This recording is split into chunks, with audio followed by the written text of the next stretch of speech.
மந்த்ரா என் கண்ணில் தெரிஞ்சிட்டா, இன்னைக்கு மந்த்ராவை வச்சு செய்ய வேண்டியதுதான். அடே மீடியாவில் லட்சம் பேசுற எனக்கு போய் பித்தலாட்டம். அவன் சொல்லி கிடக்கணும், நீ சொல்ற மாதிரி அவனும் சொல்லி கிடக்கணும். எங்களுக்கு தேவையில்லாத கதையை உன் கதை காரி துப்புது மந்திர கதையை பேசுவாங்க. அதில் சேர்த்து ரெக்கார்டு பண்ணுடா. திருநங்கை நீலா முன்னாள் நாயக்கா இருந்த அவங்க குறித்த நிறைய விஷயங்களை கடந்த வீடியோல நீங்க பேசியிருந்தீங்க. அதற்கு தற்போது அந்த திருநங்கை நீலா ஏதோ எதிர்வினை ஆட்சி இருக்கிறதா சொல்லப்படுது. என்ன எதிர்வினை? அவங்களே ஒரு எதிர்வினை தான்மா, ஆரம்பத்துல இருந்து இப்போ வரைக்குமே. அதாவது இல்லாத ஆம்பளை அந்த அந்த பாட்டுல வரும் அந்த வரிகள் எல்லாம் வந்து யூஸ் பண்ணி பேசியிருக்காங்க. நான் கேட்கிறேன், யாரு துப்பில்லாத ஆம்பளை? நீங்க நானா? எனக்கு ஒன்னே மோந்திர மாத்திட்டு யாரோடையோ உன் கூட சேர்ந்து ஜிங்சாங் தட்டுறவங்க கண்டுக்க மாட்டாங்க. நான் ஏன் கண்டுக்காம இருக்கணும்? அவங்க குடிகாரங்க அப்படின்லாம் நிறைய விஷயம் சொல்லியிருந்தீங்க. அப்படியே குடிகாரங்களா தன்னிலே மறந்து இருக்கிறவங்கள எப்படி நம்ம ஒரு தலைவியா வச்சிருந்தாங்க இவ்வளவு நாள்? அதுதாம்மா இந்த நாயக்கி சிஸ்டத்தோட யோகிதம். இதுதான். இவ்வளோ பேர் அந்த குரூப்புங்கள்ல இந்த நீலாவை எவ்வளோலாம் கேட்டாங்க, எவ்வளோ அசிங்க அவமானத்துல தாங்கிக்கின்னு நானும் ஒரு ஜென்மம் தான், நானும் ஒரு மனுஷி தான் வாழ்ந்து நிற்கிறேன், நீ வெக்கங்கிட்டு போய். நாயக்குனாக்கா அந்த பதவிக்கு ஆன வாய் பொழந்து பார்த்துட்டு இருக்காங்க. அப்ப இவங்களுக்கு கேட்கும்போது என்ன சொல்லுவாங்க, இரு இந்த சிஸ்டரை தானே மந்த்ரா முடிச்சுட்டா, நம்ம அடுத்து எல்லாரும் சேர்ந்து. சென்னை நாசனமா போனதுக்கு காரணமே இந்த நீலா, குடிகார நீலாவோ அந்த வெள்ளை பானுவோ தான். நாங்க வெளிச்சத்துக்கு வந்துருவோம், நாங்க வந்து உங்க கையை பிடிப்போமா, ஆனா எங்களால உங்களுக்கு தான் அசிங்கம். ஏன் என்னம்மா என்னால உங்களால எனக்கு அசிங்கம் அப்படின்னு நான் கேக்குறேன். அதுக்கு அவங்க சொல்றாங்க,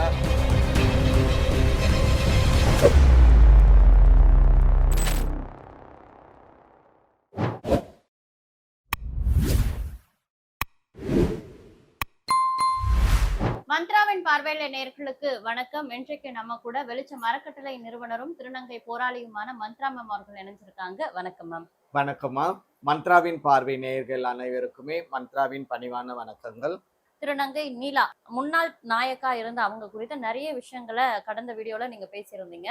அதற்கு தற்போது அந்த திருநங்கை நீலா ஏதோ எதிர்வினை ஆட்சி இருக்கிறதா சொல்லப்படுது. என்ன எதிர்வினை மேம்? அவங்களே ஒரு எதிர்வினை தான்மா, ஆரம்பத்துல இருந்து இப்போ வரைக்குமே. அதாவது அவங்க வந்து ஒரு மூத்த திருநங்கை, ஆனா அப்படின்னா என்னன்னு அவங்களுக்கே தெரியாது.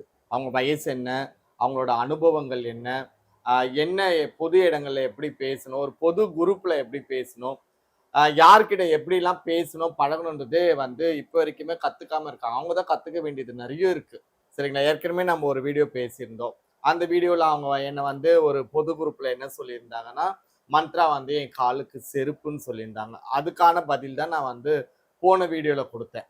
இப்போ அந்த வீடியோ அந்த பொது குரூப்ல போட்டு அதுல வந்து ஒரு பாட்டெல்லாம் பாடி, இந்த ஜில்லா விட்டி ஜில்லா வந்தன்னு சொல்லி ஒரு பாட்டு பாடி, அதுல வந்து என்னை தாழ்த்தி மட்டம் தட்டி பேச முடியுமோ அப்படிலாம் வந்து பேசியிருக்காங்க. என்னோட உணர்வுகளையும் வந்து அதுல அசிங்கமா பேசியிருக்காங்க. இப்போ இவங்களை என்ன பண்ணலாம்? நானும் வந்து ஒரு மூத்த திருநங்கை, இவங்களுக்கு வந்து நம்ம ஒரு மதிப்பு கொடுக்கணும் அப்படின்னு சொல்லி நானும் எவ்வளோ, அதாவது இவங்கெல்லாம் கோளாறுங்க, 1ஆம் நம்பர் கோளாறுங்க, இருந்தாலும் வயசுக்கு மதிப்பு கொடுக்கணும், மரியாதை கொடுக்கணும்னு சொல்லி நான் ரொம்பவே இவங்களுக்கு வந்து மதிப்பு மரியாதை கொடுத்தேன். பட் ஆனா இன்னைக்கு நான் கொடுக்க மாட்டேன், ஏன்னா அவ்வளோ ஒரு கோவத்துல இருக்கேன். சரிங்களா? அதாவது அவங்க அதுல என்ன சொல்லியிருக்காங்க, துப்பு இல்லாத ஆம்பளை அந்த பாட்டுல வரும் அந்த வரிகள் எல்லாம் வந்து யூஸ் பண்ணி பேசியிருக்காங்க. நான் கேட்கிறேன், யாரு துப்பில்லாத ஆம்பளை? நீங்க நானா? சொல்லுங்க. அதாவது அவங்க நீலாவை பொறுத்த வரைக்கும் எப்படின்னாக்கா, ஒரு சாமி ஒண்ணு இருந்துச்சுமா, ஒரு சாமி. புரியுறவங்க அனைவருக்குமே இந்த கதை வந்து புரியும். பழைய திருநங்கை, மூத்த திருநங்கைகளுக்கெல்லாம் நான் என்ன சொல்ல வரேன்றதோ புரியும். முடிஞ்சா ஓப்பனாவே கூட நான் சொல்றேன். ஒரு சாமி ஒண்ணு இருந்துச்சு. அந்த சாமிக்கு வந்து நல்ல அபிஷேகம், பால் அபிஷேகம், பன்னீர் அபிஷேகம், நல்ல பஞ்சாமிர்த அபிஷேகங்கள்லாம் பண்ணி லாஸ்டா ஒரு அலங்காரம் பண்ணுவாங்க. தெரியுங்களா? அலங்காரம்னு சொன்னால் என்னன்றது திருநங்கை மக்களுக்கு புரியும், அலங்காரம்னா என்னன்னு. அப்படி ஒரு அலங்காரம் பண்ணி எல்லாமே முடிச்சிட்டு லாஸ்ட்ல ஒரு தீவார்த்தனை காட்ட போவாங்க பாருங்க. அப்போ அந்த சாமி மறைஞ்சிச்சா, அந்த சிலையே அங்க இல்லாம போயிடுச்சு. அதுதான் இந்த நீலா. சாமியோட அவங்கள கம்பேர் பண்றீங்களா? அதுக்கு அர்த்தம் சொல்ல வந்தேன். அந்த அலங்காரம்ன்றது வந்து ஒரு அர்த்தம் இருக்கு அதுல. அதை வந்து சாமியோட இதுல வந்து நான் சொல்றேன். சரிங்களா? அதுதான் இந்த நீலா. புரியுதுங்களா? இவங்க வந்து என்ன சொல்றதுக்கு தகாது. சரி, ஏதோ ஒரு வயசு மூத்தவங்க, நான் உங்களோட கூட வந்து ஒன்றி இருக்கிறேன், உங்களோட கூட சேர்ந்து நான் வாழ்றேன், இதுல நீங்க பேசலாம், அது சகஜமா போயிடும். நீயும் நானும் எலியும் பூனையுமா இருக்கிறோம். உங்க உறவுகளே எனக்கு வேணான்ற, இந்த நாயக்கு சிஸ்டமே எனக்கு வேண்டான்னு சொல்லி எதிர்த்து நிக்கிறேன். இதுக்காக என் உயிரையே பணயம் வச்சு சில உங்களோட இன்னல்களெல்லாம் நான் தாங்கி கொண்டிருக்கிறேன். அப்படி இருக்கும்போது என்ன பத்தி நீங்க எதுக்காக தவறா ஒரு குரூப்ல போய் பேசுறீங்க? நான் இப்ப கூட சொல்றேன், நீலா, நீ வந்து என்னை பத்தி பேசணும், உனக்கு ஆசையா இருக்கா? என் கூட விளையாடணும், சொப்பு சாமா விளையாடணும், என் கூட பேசணும் அப்படின்னு உனக்கு ஆசையா இருக்கா? அந்த குரூப்ல நீயே என்னை ஆட் பண்ணிட்டு பேசு, நீயும் பேசு, நானும் பேசுறேன். விடிய விடிய பேசுவோம் நம்ம 2 பேருமே. குரூப்ல இருக்கக்கூடியவங்க ஒரு 3000 பேர் இருக்காங்க. 3000 பேர் நைட் எல்லாம் மகா சிவராத்திரி மாதிரி நைட் எல்லாம் கை கொட்டி சிரிக்கிட்டோம். உன்னை பார்த்தோம், என்ன பார்த்தோம். வேற என்னம்மா சொல்ல முடியும்? குடிகாரன்றத வந்து அவங்க அப்போ வந்து ஆணித்தரமா அதை வந்து நிரூபிச்சுட்டே வருவாங்க. நான் குடிக்காரச்சி, சாயங்காலம் 7 மணி ஆயிட்டா என் கையெல்லாம் ஒதுரும், தடன்னு ஒதுரும். ஒரு கட்டிங் கோட்டரை அடிச்சேனாதான் நான் தெளிவுக்கு வருவேன். இன்னொரு கட்டிங் கோட்டரை அடிச்சிட்டேனாக்கா நான் என்ன பேசுறேன்னு எனக்கே தெரியாது. விடிய விடிய குரூப்ல வந்து என் வாய்க்கு வந்ததெல்லாம் நான் பேசுவேன். யாருமே வந்து கண்டுக்காதீங்கன்னாக்கா, உன் கூட சேர்ந்து ஜிங்சாங் தட்டுறவங்க கண்டுக்க மாட்டாங்க. நான் ஏன் கண்டுக்காம இருக்கணும் சொல்லுங்க? சரிங்களா? அப்போ வந்து இந்த நீலா வந்து என்ன சொல்றாங்க ஒரு வார்த்தை, அது துப்பில்லாத ஆம்பளை, வக்கில்லாத ஆம்பளை ஏதோ சொல்லிட்டு, நானா நீயா நீலா சொல்லு? எனக்கு ஒன்னே மோந்திரம் மாத்திட்டு யாரோடையோ, அது கூட நான் ஏமா சொல்லணும், மோந்திரம் மாத்திட்டு பயந்துக்கு நான் ஏஞ்சி ஓடி வந்துடல. சரிங்களா? நான் வந்து அப்பவும் திருநங்கை தான், இப்பவும் திருநங்கை தான். என்ன வேற பேர்லாம் வச்சு பேச மாட்டாங்க. இன்னைக்கும் வந்து எல்லாரும் முன்ன வந்து நீலா அம்மான்னுவாங்க, பின்னால 1000 கதை சொல்லுவாங்க. இது போச்சு, அலங்காரத்துல போய் உட்காந்து அலறின்னு ஓடி வந்துச்சு, நிறைய பேசுவாங்க. நான் இதெல்லாம் பேசக்கூடாது, என்னத்துக்கு அப்படின்னு சொல்லி பார்த்தா பேச வைக்கிறாங்க இந்த நீலான்றவங்க. இல்ல அவங்க குடிகாரங்க அப்படின்லாம் நிறைய விஷயம் சொல்லியிருந்தீங்க. அப்படியே குடிகாரங்களா தன்னிலை மறந்து இருக்கிறவங்கள எப்படி மேம் ஒரு தலைவியா வச்சிருந்தாங்க இவ்வளவு நாள்? அதுதாம்மா இந்த நாயக்கு சிஸ்டத்தோட யோகிதம். இதுதான், குடிக்காரங்களை தான் தலைவியா வைப்பாங்க, கல்யாணம் ஆகி புள்ளக்குட்டி பெத்தவங்களை தான் நாயக்கா வைப்பாங்க. ஒரிஜினல் திருநங்கையில வந்து நாயக்கா அதுல அவ்வளவா இருக்க மாட்டாங்க. நான் வந்து எல்லாரையுமே சொல்லல, அந்த 19 பேர்கள்ல வந்து நான் சொல்லல, ஒரு சிலரை சொல்றேன். கல்யாணம் ஆகி பொண்டாட்டி, புள்ள, பேரன், பேத்தி எல்லாமே இருக்கும். கொள்ளு பேத்தி கூட இப்ப எடுத்துட்டு இருப்பாங்க.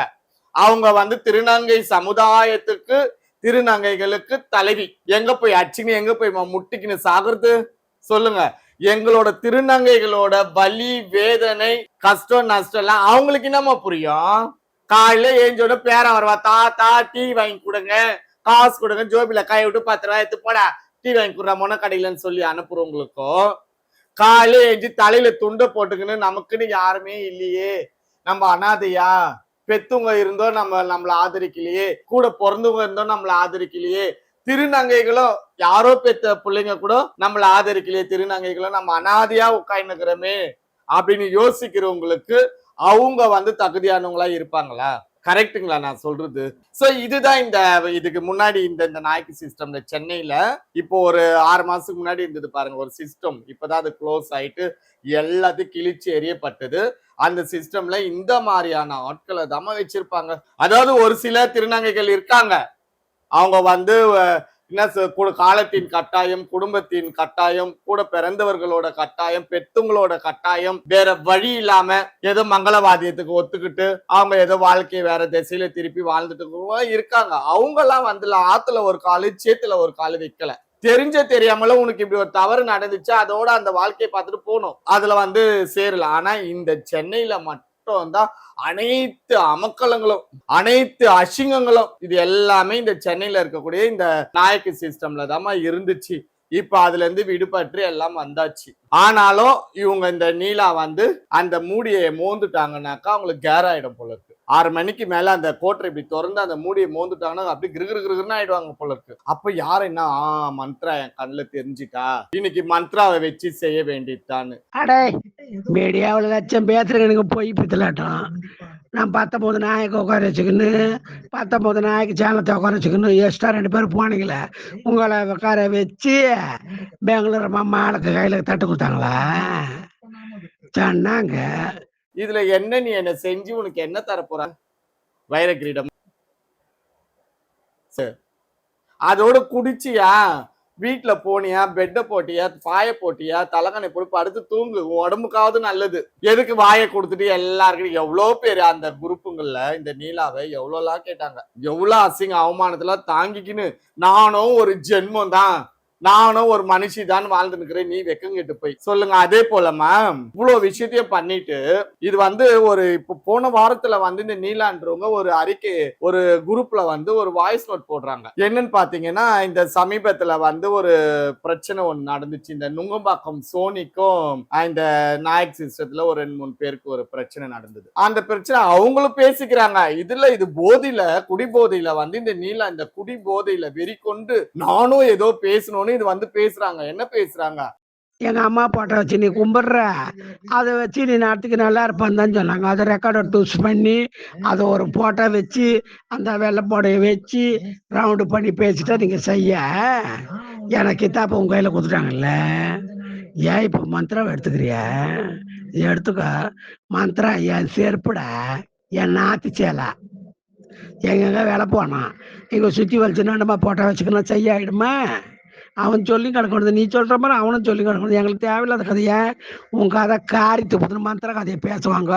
அதில் சேர்த்து ரெக்கார்டு பண்ணலாம் பண்ணிடா, அதுக்கெல்லாம் நான் கவலைப்படல. எங்க அம்மா என்ன சொல்லிட்டாங்க, எங்க நண்டம்மா தட்டு கொடுத்தாங்க. ஆமா இல்ல சொல்ல, அதுக்காக நீங்க சரியாயிடும் இதெல்லாம் பேசிட்டு ஒரு வார்த்தை விடுறாங்க. முன்னாமா என்கிட்ட 10 லட்சம் எங்கள்தான் தான் கொடுத்துருக்காங்க, 10 லட்சம் எங்களை தான் இருக்கு, என்ன பண்ண போறீங்க நீங்க? என்ன உங்களால என்ன பண்ண முடியும்? அந்த ரெக்கார்டை போடுறேன். ஏடா பண்ணல, நல்ல நல்ல இடத்துல நல்ல நல்ல இடத்துல பணம் வாங்குறாங்க, அங்கெல்லாம் பேச மாட்டாங்க. அங்க இருக்கிற நாய்க்கு பண்ணு இங்க செல்லாதுமா. ஆனா நீ சொல்லி வச்சோனி அங்க நடக்குது இங்க நடக்குது இப்படி நடக்குது அப்படின்னு. ஏன்னா இங்க இழைச்சவனுக்கு இலக்காரம், சலிச்சவனுக்கு புண்ணி நக்கிற கதை அப்படி இல்லப்பா. இங்க நாங்க உண்மைக்கு தான் வச்சுக்கிறோம். எங்க அம்மா கொடுத்துட்டு போயிட்டா, மாலைக்கு பண்ண வானான்னு சொல்லிட்டு 10 லட்சம் கொடுத்துட்டு பொட்டுங்கல்ல அச்சாப்புறா பண்றதுக்கு 2 வாட்டி தட்டு கொடுத்தாங்க. அந்த 2 வாட்டி தட்டுக்கு மிச்சம் மீதி இருக்குதுமா, 10 லட்சம் என்கிட்ட வந்திருக்குதுமான்னு சொல்லிக்கிறாங்கம்மா. அந்த 10 லட்சத்தை என் கையில் தான்மா கொடுத்துருக்குறாங்க. அந்த 10 லட்சத்தை உங்க கையில நான் கொடுக்கறது இல்லை. உங்க தலை மேல எண்ணெய் வச்சேன் பாரு, அந்த எண்ணெய்க்கு அவங்கவுங்க பெருமை கொண்டாடுறீங்க பாரு. எங்களுக்கு முன்ன பொட்டையாய் அந்த பெருமைக்கு புடவை வழியில் காசு கொடுப்பாங்கம்மா. அதே பெங்களூர்மா வர வைப்போம், நானு வர வச்சு நடத்தி காட்டுவோம்மா. முடிஞ்சு போச்சுமா கதை. நீ நாயம் பேசுறது தப்பு நைனா, நாய்க்குதாம்மா பேசணும் சரியா? நீ கல்நாய்க்கு தான் சில தப்பு தவறும் தான் பேசலாம், ஆனா ரொம்ப ரொம்ப சொல்றம்மா வேலைக்கு ஆகாதும்மா. வேலைக்கு ஆகாதுன்னா உனக்கு ஆகும் மீடியா. எங்களுக்கு மீடியா சீடியா இல்லைல்ல. 1.25 ரூபாய் இஜடா பான், அந்த இஜடா பான்ல 11.25, அது கூட தெரியாத 11 பான் நீங்க பேசுறீங்க. 11.25 ரூபாய் தான்ப்பா எங்க இஜடா பான்னு. நாங்க ஈமான்லதாம்மா இருக்கிறோம், பேய்மான்ல இல்லம்மா. ஏன் பணத்தையும் வாயில போட்டு வயசு நக்கி நாங்க சொந்த வீடு கட்டி இல்லை, ஊரெல்லாம் லெட்டர் போட்டு நான் வர வச்சு நான் வாயில சாமி நான் பொட்டேன். உனக்கு என்ன வச்ச கதை சொன்னவங்களை எல்லாத்தையும் கேளு. உங்களால என்ன பண்ண முடியும்? பிரிச்சு உங்களுக்கெல்லாம் 10 லட்சம் கொடுத்துட்டு எனக்கு மாலக்கு பதவி வேணான்னு சொல்லிட்டு போயிட்டாங்க. நல்லா பாத்துக்கோங்க. அந்த நான் பேசியிருக்கேன் நிறைய விஷயங்கள். அதுல ஒரு ஆளுக்கும் 10 லட்சம் 20 லட்சம், அது கோடிக்கணக்கில் போச்சு. கடைசியில இவங்க மாலக்கு பதவி வேணான்னு விலகி போகும்போது 10 லட்சம் ஏதோ மனசாட்சியோட கொடுத்துட்டு போயிருக்கு. அது கூட யாருக்கிட்ட? இந்த நீலா கிட்ட. என்கிட்ட தான் இருக்கு, என்ன பண்ணுவீங்கன்னு கேக்குறாங்க. அப்பனா பாத்துக்கோங்க எவ்வளவு கொள்ளடிச்சிருப்போம் இந்த நீலா. இல்ல அவங்க அந்த 10 லட்சத்திற்கு உரியவங்க யாரும் அந்த பணத்தை உங்ககிட்ட கேட்கலையே. அவங்க ஓப்பனா ஒரு பொது வெளியில அந்த காசு என்கிட்ட தான் இருக்குன்னும் பொழுது அப்ப அது எங்களுக்கு வர வேண்டிய காசு தானேன்னு சொல்லிட்டு மற்ற தலைவிகள்லாம் கேட்கலையா மேம்? கேட்பாங்கம்மா. தலைவிகளே இல்லையம்மா, தலைவிகளே இல்ல. தலைவிகள், முன்னாள் தலைவிகள் எப்படி கேட்பாங்கன்னா, இவங்க இப்ப திருப்பி ஒரு சாம்ராஜ்யம் ஆரம்பிப்பாங்க. ஏற்கனவே நம்ம போட்ட அஸ்திவாரம் சரியில்லை, அது ஆட்டம் கொடுத்துச்சு, அதனால இந்த வாட்டி போடக்கூடிய அஸ்திவாரம் நல்லா அந்த கம்பி போடுவாங்கல்ல, கான்கிரீட் கம்பி எல்லாம் நல்லா தடிப்பா நல்ல ஸ்ட்ராங்கா அந்த டிஎம்டி கம்பி எல்லாம் போட்டு நல்ல ஜெல்லி எல்லாம் போட்டு நல்ல ஸ்ட்ராங்கா போடணும். நிலநடுக்கம் சுனாமி பூகம்பம் வந்தாலே அது பில்டிங் அஸ்திவாரம் வந்தா ஆட்டம் கொடுக்க கூடாது அப்படின்னு இப்ப யோசிக்கிறாங்க இல்லையா? அதுக்கு யூஸ் ஆகும் இந்த 10 லட்சம். புரியுதுங்களா? அதுதான் எல்லாரும், அதாவது நாயக்குனாக்கா அந்த பதவிக்கு ஆன்னு வாய் பொளந்து பார்த்துட்டு இருக்காங்க. அப்ப இவங்களுக்கு கேட்கும்போது என்ன சொல்லுவாங்க, இரு இரு இந்த இந்த சிஸ்டத்தை தானே மந்த்ரா முடிச்சுட்டா, நம்ம அடுத்து எல்லாரும் சேர்ந்து இப்போ அதுக்கு பணம் தேவைப்படும்ல, அதுக்கு யூஸ் பண்ணிக்கலாம் அப்படின்னு சொல்லி இவங்களுக்குள்ள பேச்சுவார்த்தைகள் எல்லாம் போயிட்டு தான் இருக்கும். நடக்கும் பிரச்சனைகள் வந்து எங்க வந்து அங்கங்க பாத்தீங்கன்னா இப்போ ஒரு பிரச்சனை நடந்துன்னு தான் இருக்கு. அங்கங்க மண்டையை உடைச்சுன்னு தான் இருக்காங்க, அங்கங்க மாவிளக்கு போட்டுன்னு தான் இருக்காங்க. நடந்துன்னு தான் இருக்கு. ஆனால் இவங்க எல்லாம் என்ன சொல்லிக்கிறாங்க, ஐயோ குரூப்ல ஏதோ பேசாதீங்க, அங்க போயிடும் ஏமா நானு என்னோட சேனலுக்காக நான் சூஸ் பண்ணி தேடி தேடி தேடி கண்டுபிடிச்சி மந்த்ராவின் பார்வையில்னு ஒரு பேரை வச்சம்மா. அது இப்ப எல்லாரு வாயிலும் அவ்வளவு ஆட்டம் போட்டு மென்னுக்குறாங்க. ஐயோ குரூப்ல பேசாதீங்க, அது அவ பார்வைக்கு போயிடும், அவ பார்வைக்கு போயிடும். எவ பார்வைக்கு போகுது? பேயா பிசாசா நானு? பேசாதீங்கம்மா, உடனே அவ பார்வைக்கு போயிடுது, உடனே ஒரு இதுல வந்துடுது குரூப்ல பேச. இப்படி சரி, இந்த பயமாவது இருக்குல்ல, வச்சிருக்கீங்கல்ல. அப்போ நான் என்ன கேக்குறேன்னா, மந்த்ராக்கும் 2 கொம்பு வச்சிடலாமா? மந்த்ராக்கும் 10 கைகள் 10 கால்கள் கிடையாது. கடவுள் உங்களை எப்படி படைச்சாரோ அதே போலதான் அழகும் அம்சமோட என்னையும் படைச்சிருக்காரு. சரியா? ஏன் அலறீங்க? மந்த்ரானால ஏன் அலறீங்க? கால் வழியா ஏதோ ஒழுவுது, எதுக்கு எதுக்கு உங்களுக்கு இந்த பயம்? அப்படியே ஏதோ சொல்றாங்க, அது கூட நான் கேட்டேன், ஈரல் கோலெல்லாம் நடுங்குதான். என்னது 2 கோரப்பாலை வச்சு நாக்க நீட்டின்னு பதில் சொல்வாள் பத்திரகாளி மாதிரி ஆயுதத்தை கையில புடிச்சுட வந்துனுக்குறேன் நானு. அப்போ இதுல இருந்து என்ன சொல்ல வரேன்னா, அவங்களுக்குள்ள செஞ்ச தவறுகள் குற்றங்கள் ஒண்ணு ஒன்னா வெளியே வந்துட்டே இருக்கு.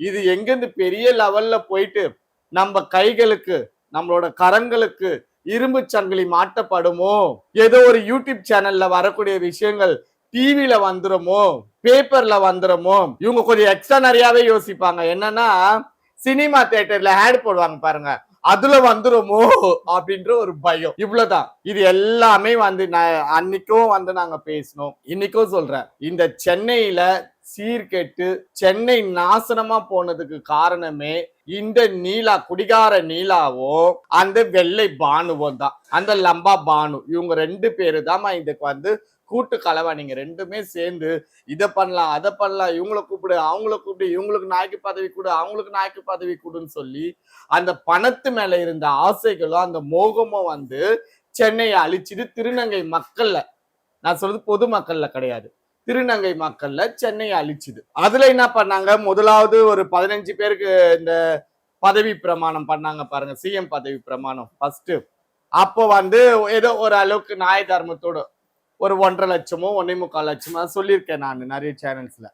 அப்போ இவங்க எல்லாம் உட்காந்து யோசிச்சுட்டாங்க, ஐயோ 1.5 லட்சம்னு பிரிச்சா நம்மளுக்கு கையில எதுவுமே நிக்கலையே, இதுக்கப்புறம் இன்னொரு 6 பேருக்கு கொடுப்போம். அந்த 6 பேர் யாருன்னு பாத்தீங்கன்னா, நல்ல தடதட்டமா ஹைட்டும் வெயிட்டுமா வானத்துக்கும் பூமிக்குமா இருக்கிறவங்களா செலக்ட் பண்ணி, அதுல நல்லா வாய் இருக்கிறவங்களும் நல்ல ரவுடிஸம் இருக்கிறவங்களும் திருநங்கைகளை கூட்ட வச்சுட்டு போற வரவங்க தாலி அறுத்துக்குன்னு பிட் பாக்கெட் அரைச்சிக்கின்னு பணத்தை திருடுறவங்க கும்பலையும் சேர்த்து வச்சு மொத்தமா பிடிச்சி அவங்க கிட்ட நீங்க போய் திருடுங்க, நாங்க மொத்த நாய்க்குங்களும் வந்து நிப்போம் ஸ்டேஷன்ல, ஸ்டேஷனையே அலற விடலாம், சரிங்களா, திருடுங்க, ஆனா எங்களுக்கு 5 லட்சம் குத்துருங்க, நாங்க உங்களுக்கு தட்டை குத்துறோம் அப்படின்னு பேசி இவங்களெல்லாம் பொறுக்கி போட்டு அடுத்த கடை. இது கூட நான் 2வது வாங்கின அந்த 6 பேரையுமே நான் சொல்ல, ஒரு சிலர் அந்த 6ல இருக்கிறாங்க, அவங்களெல்லாம் என்கிட்டே சொல்றாங்கம்மா, எங்களுக்கு வந்து இப்ப ரீசெண்டா கூட நாங்க வெளிச்சத்துக்கு வந்துருவோம், நாங்க வந்து உங்க கையை பிடிப்போமா, ஆனா எங்களால உங்களுக்கு தான் அசிங்கம். ஏன் என்னம்மா என்னால உங்களால எனக்கு அசிங்கம் அப்படின்னு நான் கேக்குறேன். அதுக்கு அவங்க சொல்றாங்க, எங்களுக்கு வந்து இமாந்தரியா வாழ தெரியாதுமா. இமாந்தரினா என்ன, நேர்மையா எங்களுக்கு வாழ தெரியாது. அப்ப எப்படி வாழ்வீங்க சொல்லுமா பதிலு? அவங்களே அவங்க வாயால சொல்றாங்க. ரெக்கார்டு கூட இருக்கு, நான் அதை இப்ப போடக்கூடாதுன்னு இருக்கிறேன், நேரம் காலம் வரும்போது காட்டுவேன், சரிங்களா? இல்ல எங்க காட்டணுமோ அங்க காட்டுவேன். தான் கழுத்து கத்தி வருதுன்னும் போது நான் எதுவுமே செய்ய துணிவேன் நானு, சரிங்களா? அப்ப நீங்க மாட்டி நிக்கிற நகர்நாட்டுல இருந்து நீங்க கட்டுற சேலையில இருந்து எப்படி வந்திருக்குது? இமாந்தரியா கிடையாதா? அடப்பாவீங்களான்னு மனசு எனக்கு அபுக்குன்னு ஆயிடுச்சுமா. எல்லாமே நேர்மை இல்லாத வழியில இருந்து வந்திருக்கு. அதனால வெளிச்சத்துக்கு வரலையா, என் கையை வந்து அவங்க பிடிக்கலையா. ஏன்னாக்கா இங்க போனாக்கா நீங்க வந்து இப்படி பண்ணணும் அப்படி பண்ணணும் இதெல்லாம் சொல்வீங்க, எங்களுக்கு அதெல்லாம் செட் ஆகாதுமா, ஏன்னா நாங்க அதுக்கு தகுதியானவர்கள் நாங்க கிடையாது அப்படின்றாங்கம்மா. எனக்கு யோசிக்கிறேன், அப்போ இந்த 5 ஆண்டுகளாக இதைதான் சிறப்பாக செய்தீர்களோ? இல்ல இந்த புரிதலாவது அவங்களுக்கு வந்திருக்கு. வந்திருக்கு. அதுவும் சொன்ன பாருமா, சந்தோஷம். அப்ப பாத்துக்கோங்க இவங்க பண்ணக்கூடிய வேலைகள். அப்ப இந்த கூட்டம் வந்து என்ன செஞ்சிருக்குது இந்த 5 வருஷம் சொல்லுங்க. நிறைய பேப்பர்ல பாருங்க, டிவில பாருங்க, இங்க இந்த இடத்தில் திருநங்கை 2 பவுண்ட் தங்க சங்கிலியை பறிக்கப்பட்டார், கைது. ஏடிஎம் பூத்தில் ஏடிஎம் கார்டை புடுங்கி ஸ்வைப் பண்ணி பணத்தை ஏமாற்றியார், கைது. இதெல்லாம் எப்பத்துல இருந்துமா வருது? சமீப காலமா தான் வந்து. ஆமாமா.